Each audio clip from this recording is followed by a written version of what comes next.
How do I live without you? I want to know. How do I breathe? All right, Craigie, without you. Where is he then? Let's do it. Let's do it. Oh, that smells, doesn't it? Where's Flav? Excuse me. What?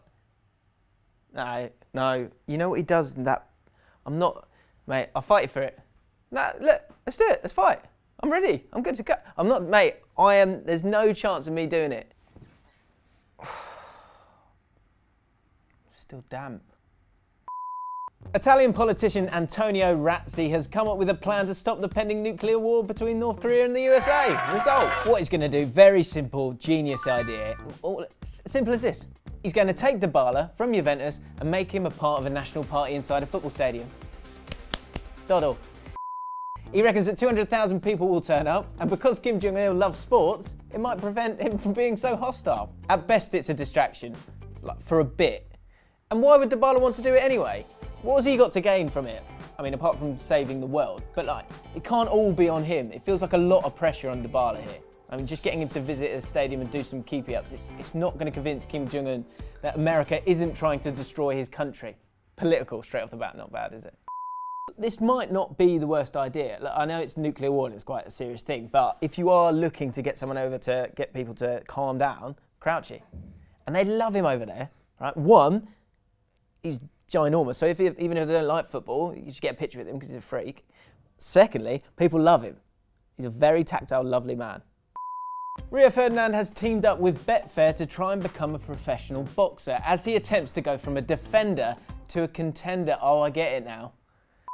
Of course, he's the latest in a long line of players to turn their hand to another sport. Liam McKenzie and Curtis Woodhouse have previously taken to the ring. Shevchenko, Jimmy Bullard and Julian Dix, never thought you'd hear those three together, took on golf. Paolo Maldini, of course, played professional tennis recently. Canizares became a rally driver. Hard work, athleticism and give it a go and see if it comes off. Enthusiast Alex Oxlade-Chamberlain gave football a go this week. If anyone's having a bad day, it can't be worse than...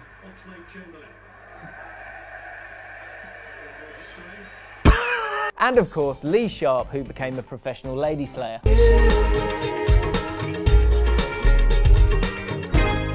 Is a Lee Sharp reference a little bit too 90s?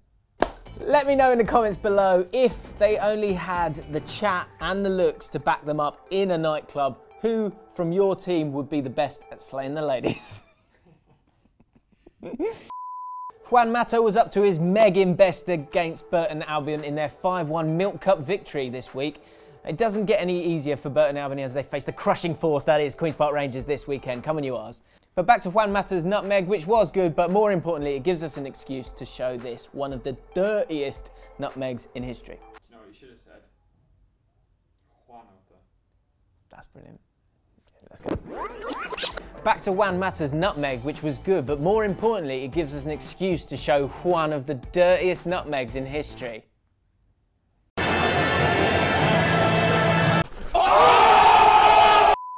This week, Real Madrid were denied by Real Betis in a shock 1-0 defeat at the Bernabeu. Ronaldo, Bale, Isco and Asensio all starred, but they could not break Betis down. Come on, Betis. It's the first time Los Blancos have failed to score in 17 months. And to think just a few months ago it was Barcelona that were in crisis. Neymar leaves, the club are sued, the club signed Paulinho. Yeah, Paulinho, do you remember him? Well, you all laughed at him. Remember Flav laughed at him? Barcelona has spent 40 million euros in buying what some Spurs fans consider to be their worst ever player, Paulinho. You struggled to do 5 consecutive kick-ups, which is shit. That guaranteed. Fair enough, that's fine.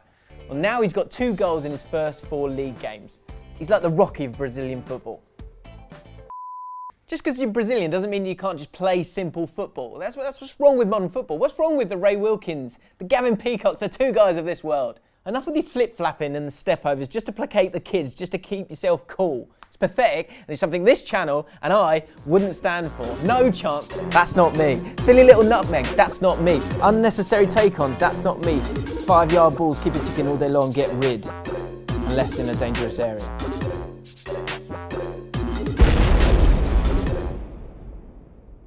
Everton played Sunderland this week in the Coca-Cola Cup. The Worthington Cup will not be heading to the Mackems this year after Everton won the Littlewoods Challenge Cup tie, comfortably, 3-0.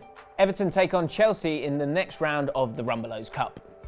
Aside from a heartwarming celebration of the late Bradley Lowry, the game was also special for another reason. The Sunderland 11 that took the field had more appearances for Everton than the Everton 11.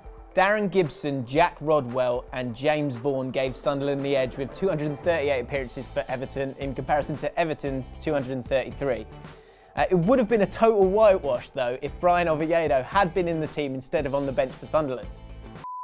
Now Flav might seem like a cynical football fan and he may have a surprisingly dark internet browser history, won't be borrowing his computer again.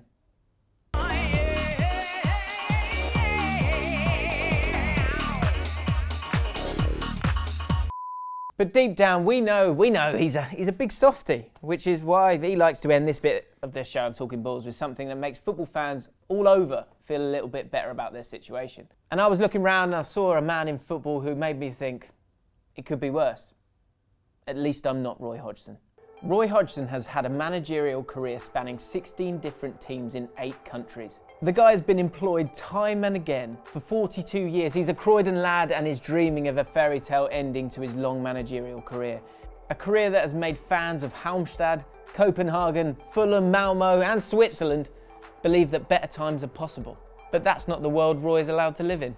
Instead, Roy is seen as a joke of a manager, a dinosaur of the modern game, who to the bemusement of the majority of fans has been given the manager's job of a Premier League team again. A team that needs inspiration, needs a goal, needs a point, then this. Only a miracle will not see Crystal Palace and poor Roy with 0 points come October 21st when they play Newcastle away. So if you think it's not going to plan this season for your team at the moment, just remember this. At least you're not Roy Hodgson. If you enjoyed this video, and I had to fill in here, so do me a favour, give it a like. Flav will be back next week, don't worry. Subscribe to the Ball Street channel because it's brilliant. Also, check out Ball Street on Volley. It's a new app, it's very much like Instagram, but just for football. It's the nuts. Go and check it out. We'll see you next week. But that sounded wank. I sounded like a dickhead there. Sorry, go back.